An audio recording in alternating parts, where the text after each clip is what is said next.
කාලි ආදරේ කරාට ශිවට ශිව බැන්දි පාර්වතීව රාධපේ වුණාට ක්‍රිෂ්ණගේ නමට ක්‍රිෂ්ණා ඉති වුණේ ලක්ෂ්මිට කාශි බිරිඳ වුණාම බජිරාවට ලෝකෙ කිව්වේ හොර ගෑණි කියලා මස්තානිට පාරු ඉපදුනේ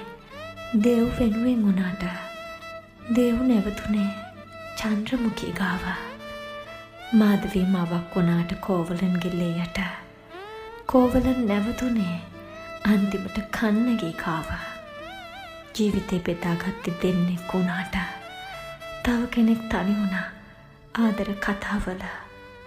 ප්‍රේමේ ඉපදුනේ හිතක වුණාට විවාහය ලිවුනේ සමාජයට ඕන විදිහටයි හැමදාම